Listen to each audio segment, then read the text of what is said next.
December 2003. American soldiers stand around a hole in the ground near Tikrit, Iraq. Inside that hole, they find a man, disheveled, bearded, hiding like a rat. Just months earlier, this man ruled one of the most powerful nations in the Middle East. He lived in palaces covered in gold.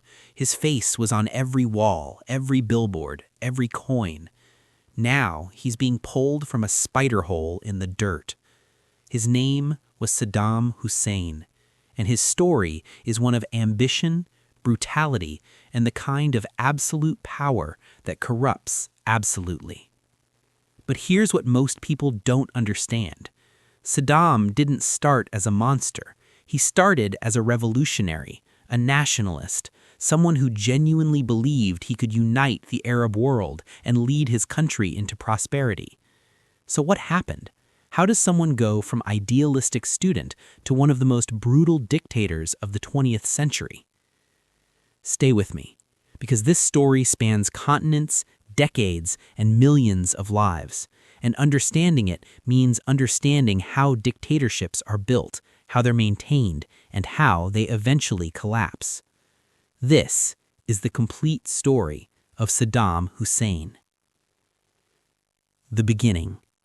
Let's start at the beginning, not with palaces or power, but with a small town called Tikrit in central Iraq. Saddam Hussein was born here in 1937. If you know anything about his story, you'll recognize that name, Tikrit, because this is the same place where 63 years later, American soldiers would find him hiding in that hole. But in 1937, Iraq looked very different. The Middle East was under European control. Britain had installed a puppet king named Faisal II to rule Iraq. Next door, France controlled Syria. These weren't independent nations making their own decisions. They were territories carved up by European powers after World War I. And across the region, people were angry about that. After World War II ended, nationalist movements exploded throughout the Middle East. People wanted their countries back. They wanted independence. They wanted dignity. Saddam Hussein grew up breathing this air of nationalism and revolution. It shaped everything he would become. The Baath Party. As a young man, Saddam joined the Baath Party. If you're not familiar with Baathism, think of it as a political ideology that combined Arab nationalism with socialism. The dream was to create one unified Arab republic stretching from Iraq all the way to Egypt. One government, one people, one vision. It was called Pan-Arabism, and in the 1950s and 60s, it was the most powerful political movement in the Middle East. In 1958, something huge happened in Iraq. General Abd al-Qasim led a military coup and overthrew King Faisal II. The monarchy was gone. Iraq was finally independent. At first, Qasim included Baathists in his government, but then he started working with the Iraqi Communist Party. To the Baathists, this was betrayal. They hadn't fought for independence just to see their country fall under communist influence. So they decided to kill him. Saddam Hussein, still young and relatively unknown, was part of the assassination team. He actually fired shots at Qasim's car, but the attempt failed. Qasim survived. Saddam had to run for his life. He fled to Syria, then to Egypt, where he would spend several years in exile. The education of a revolutionary. In Cairo, Saddam finished high school and attempted to study law. He was a mediocre student at best, but that's not what mattered. What mattered was who he met. In Egypt, Saddam connected with Michel Aflaq, one of the founding fathers of the Baath movement. Aflaq saw something in this intense young Iraqi. Maybe ambition, maybe ruthlessness, maybe just hunger.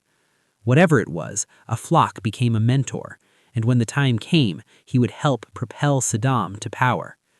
By 1968, the Baath Party had seized control of Iraq. They were finally in charge, and Saddam Hussein came home. The rise to power. Throughout the 1970s, Saddam climbed the ranks rapidly.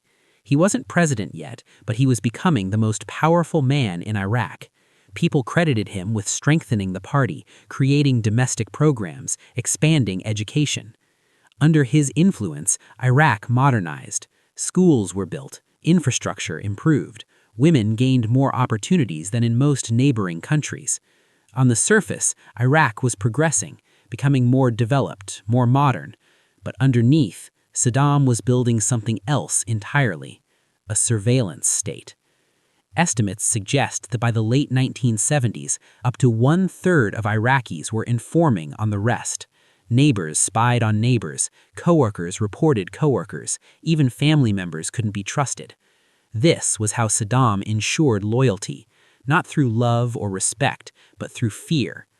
In 1979, Saddam officially became president, but he didn't just take power, he announced it with a purge. In one of the most chilling moments of his rise, Saddam gathered hundreds of Baath Party members in a conference hall. Then he began reading names. One by one, people were called out and escorted from the room. They were never seen again. Some estimates say he executed 68 ranking Baath Party members in those first weeks. The message was clear.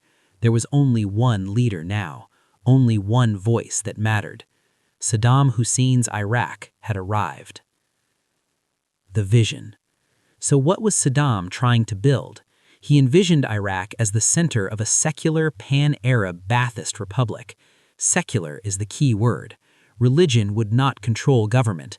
The state would be modern, rational, scientific. This sounds progressive, and in some ways it was. Iraq under Saddam had less religious restriction than many Middle Eastern countries. But this also made him enemies. Conservative religious groups saw secularism as an attack on Islam. Shia religious leaders, who represented the majority of Iraq's population, watched Saddam, a Sunni, consolidate power and marginalize them. Iraq was a complicated country. Kurds in the north, Sunnis and Shias throughout Iraq, Christians, Yazidis, and other minorities scattered across the landscape. Managing this diversity required a delicate touch. Saddam didn't do delicate, he did absolute control. The cult of personality. If you look at images from Saddam's Iraq, you'll notice something immediately. His face was everywhere. Murals, statues, posters, coins, textbooks. Every public space featured Saddam in various poses. Saddam the military leader, Saddam the statesman, Saddam the father figure. This wasn't accidental. This was a carefully constructed cult of personality designed to make Saddam seem larger than life. Not just a president, but the embodiment of Iraq itself. Children were taught songs praising him. His birthday was a national holiday. Stories of his courage and wisdom were mandatory reading in schools, and anyone who questioned this worship disappeared. The Mukhabarat, Saddam's secret police, enforced loyalty through a system of rewards and punishments. Loyalists received wealth, positions, privileges. Oil money flowed to those who supported the regime, but dissent brought horror. The methods of control. Let me be direct about what happened to Saddam's opponents. Religious leaders who spoke against him were executed. Shia figures like Mohammad Sadiq al-Sadr, who dared to maintain influence independent of the state, were targeted. But it wasn't just the dissidents themselves who suffered. Saddam pioneered a particularly cruel tactic, punishing families. If an opponent fled abroad, Saddam's agents would kidnap their relatives back in Iraq. Wives, children, parents. These family members would be tortured, assaulted, sometimes killed, and the message would be sent to the dissident abroad. This is what your resistance costs. The methods were medieval.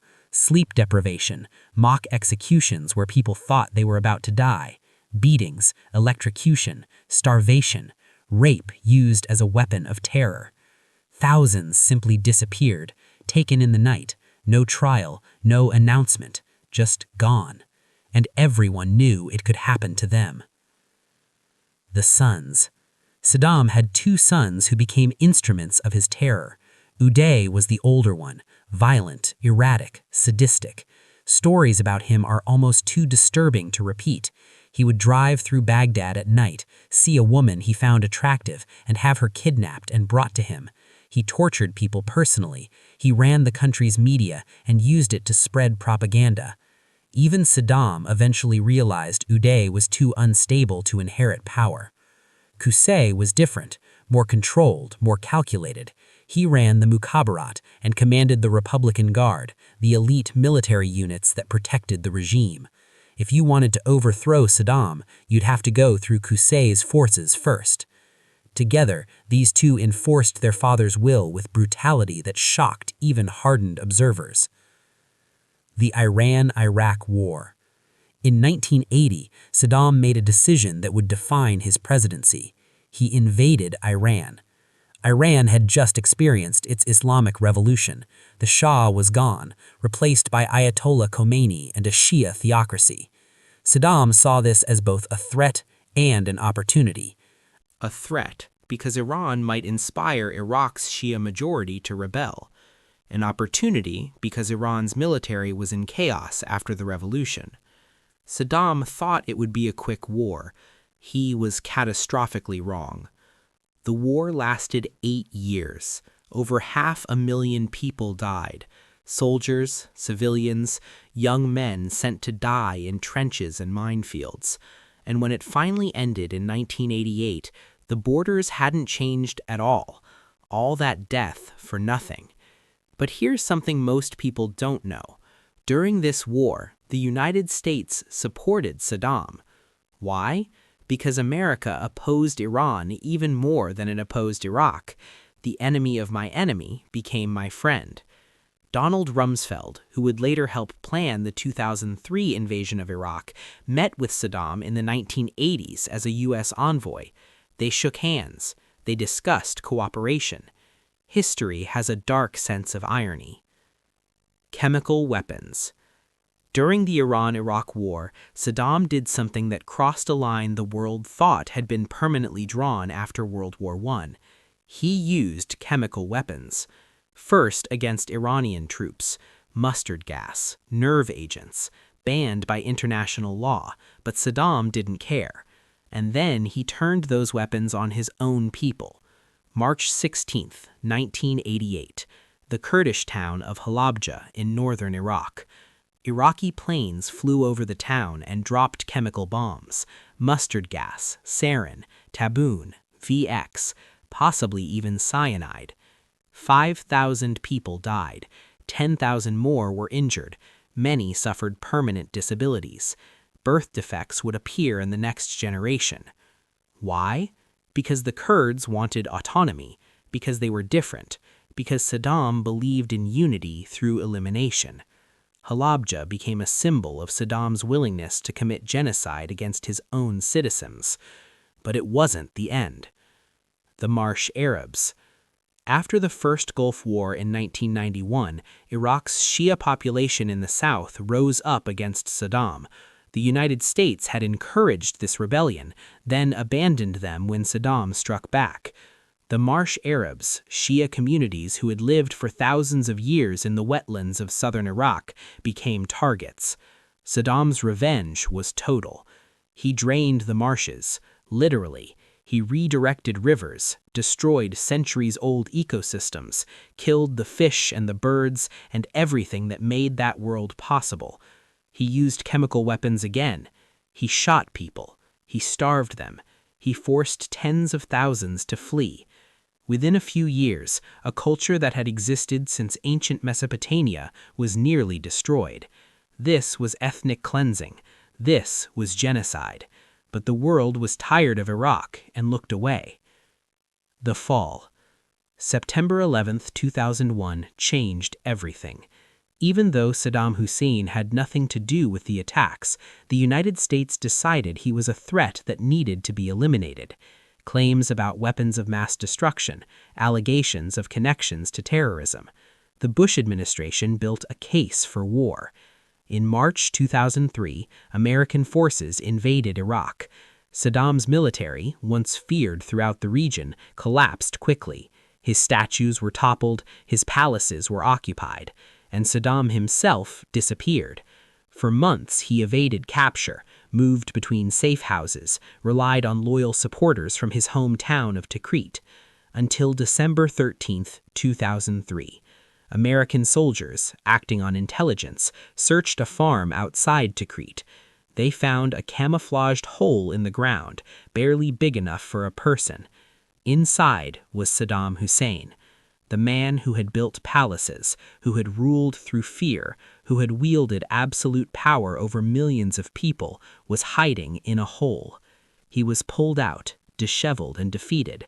His first words were reportedly, "I am Saddam Hussein, the president of Iraq, and I want to negotiate." There would be no negotiation. The trial and execution. Saddam was put on trial for crimes against humanity. The proceedings were televised. The world watched as the former dictator sat in the defendant's chair, often defiant, sometimes rambling. He was found guilty of ordering the deaths of 148 Shia civilians in the town of Dujail. The sentence was death by hanging. On December 30, 2006, Saddam Hussein was executed. Cell phone footage of the execution leaked online. It showed Saddam, dignified in his final moments, reciting prayers as the noose was placed around his neck. Then the floor dropped. The execution sparked controversy. Some celebrated justice being served. Others were horrified by what seemed like a rushed, politicized trial. But Saddam Hussein was gone. Saddam Hussein ruled Iraq for 24 years. During that time, he modernized the country in real ways. Schools, infrastructure, healthcare, women's rights expanded. But all of that progress was built on a foundation of terror. Hundreds of thousands of people died because of Saddam's decisions: wars, genocides, executions, disappearances. He showed us what happens when one person gains absolute power and faces no accountability, when a cult of personality replaces actual governance, when fear becomes the primary tool of control. After Saddam fell, Iraq descended into chaos, sectarian violence, the rise of ISIS, instability that continues today. Some Iraqis facing that chaos actually became nostalgic for Saddam's rule. At least, they said, things were stable then. At least there was order. This is the tragic calculus of dictatorship, the stability of oppression versus the chaos of freedom. But here's something we should remember. There were always other paths. Iraq didn't have to become a totalitarian state. The Baath Party's original ideals included progress and unity. It was Saddam's personal ambition, his ruthlessness, his willingness to do anything to maintain power that transformed those ideals into something monstrous. This story matters because dictators still exist. Leaders who build cults of personality, who eliminate opposition, who rule through fear, who commit atrocities in the name of national unity. Saddam Hussein's life teaches us to recognize those warning signs, to understand how dictatorships are built, and to remember the human cost when we ignore them. If this story made you think, if it helped you understand this chapter of history better, leave a comment below, share your perspective, tell me what lessons you think we should draw from Saddam's rise and fall. Because history doesn't just teach us about the past, it warns us about the future.